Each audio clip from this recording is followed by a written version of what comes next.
Hello, my name is Mustafa Kela and I'm going to be talking about the market share and the strategic view within Burberry and Ted Baker. Hi, my name is Sahu. I will be covering the pestle analysis for Ted Baker and Burberry. Hi, my name is Claudia and I'll be covering the SWOT analysis for Ted Baker and Burberry. Hi, my name is Richmond. I'll be talking about the 4 to 5 forces and recommendations for Ted Baker and Burberry.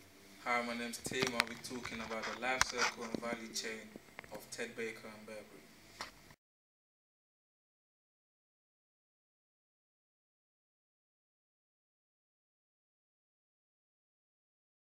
We'll now start with the history of the two companies. Burberry was founded in 1956 by a man called Thomas Burberry. It's a luxury clothing brand for men, women and children. It is recorded on London Stock Exchange and has over 112 shareholders. Now we'll talk about Ted Baker. It was established in 1988 by a man called Ronald Stewart Calvin. Ted Baker was formerly known as the No Ordinary label. It's also recorded on London Stock Exchange and has 49 shareholders. Now if we take a look at the financial analysis, on your top left hand side we have the annual revenues for both Ted Baker and Burberry. In 2011, Ted Baker had an increase of from 187 million to 215 million in 2012, while on the other hand, Burberry had an increase from 1.5 million to 1,857,000,000 in 2012. On the right hand side of the table you have the return of capital employed figures for both Ted Baker and Burberry. In 2012, Burberry had 265 million of profit compared to Ted Baker's 17.6 million. And the number of stores opened in 2012 for Ted Baker was 246 million compared to Burberry's 444 million.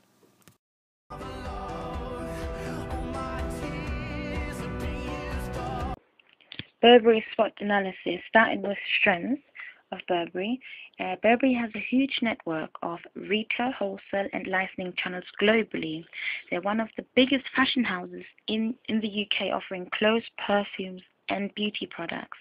Burberry has also been granted royal warrants by Queen Elizabeth II and Prince of Wales, one of the most valuable companies in the world owing to its legacy. Burberry has very good advertising and brand presence in Europe, especially in England.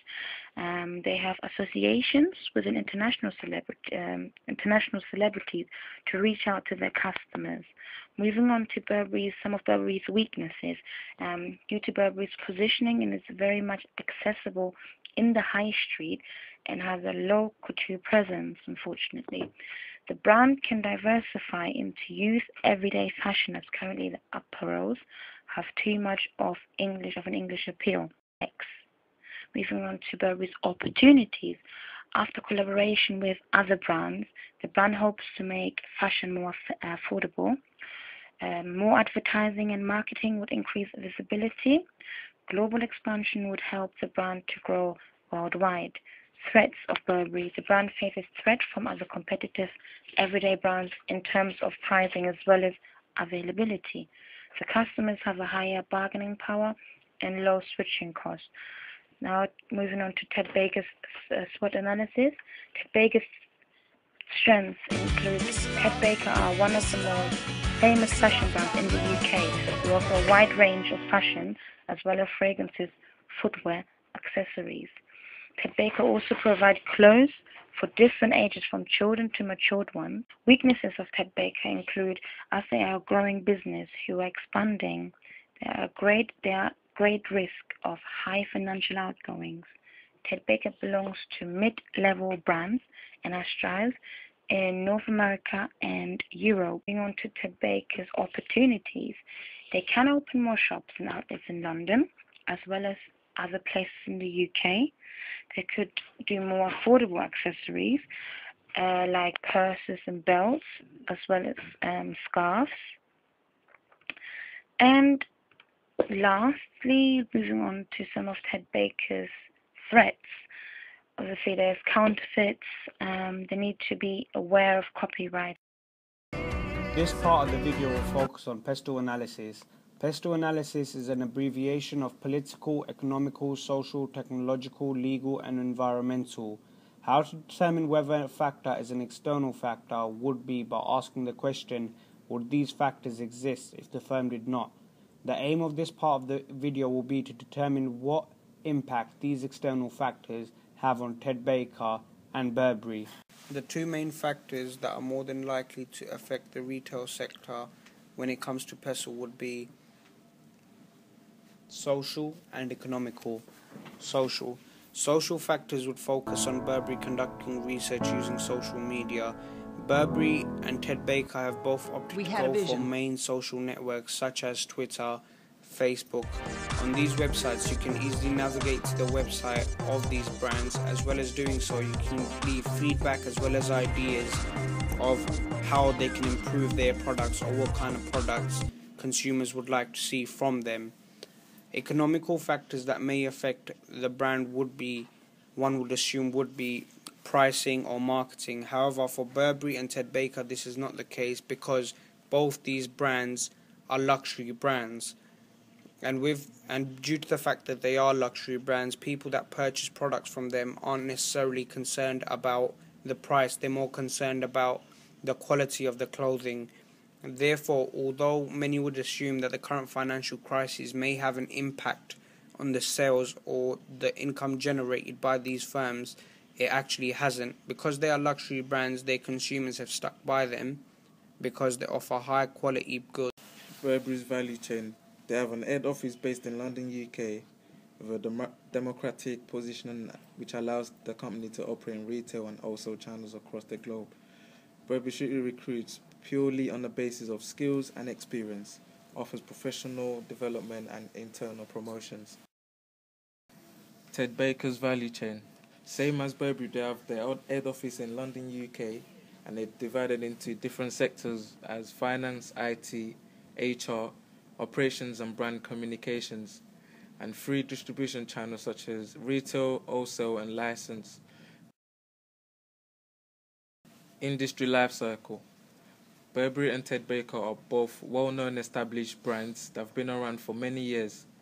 They're not in their growth, but they're in a maturity stage, whereas they're not declining. Both companies are well-established brands as they are both fast-growing leading lifestyle brands. The products are also in a maturity stage that have been there for years and still a popular brand. Strategic group shows a group of companies in an industry following the same or similar strategy in a given target market. The strategic group diagram shows high price on the top, low price at the bottom, high brand recognition on the left-hand side, and low brand recognition on the right-hand side. Burberry can be classified as a high price and high brand recognition. They compete with high companies such as Gucci, Armani, and Louis Vuitton. Ted Baker is also on the other hand, a high price and high brand recognition, but they compete against Debenham, Republic, and Lacoste.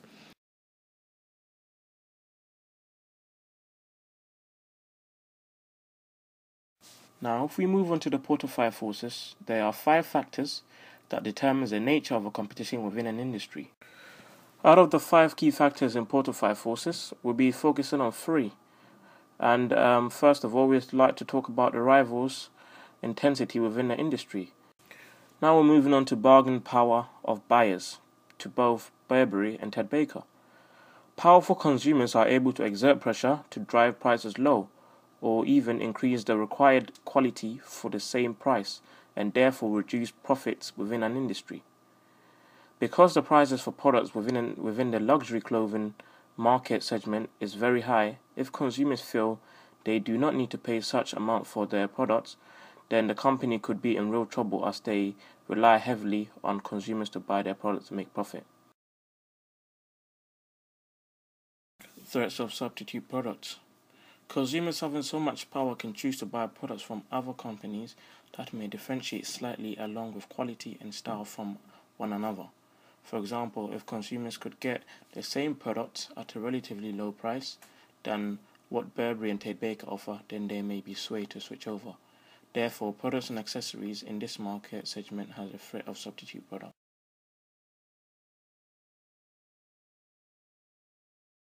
Now, in conclusion, we understand that both these companies may not be in direct competition with each other, but may use similar promotional methods of below-the-line advertisement. This is when you advertise a famous celebrity wearing a brand rather than advertising a product directly to the customers. Also, most importantly, is the uniqueness that these two companies offer in terms of customer service.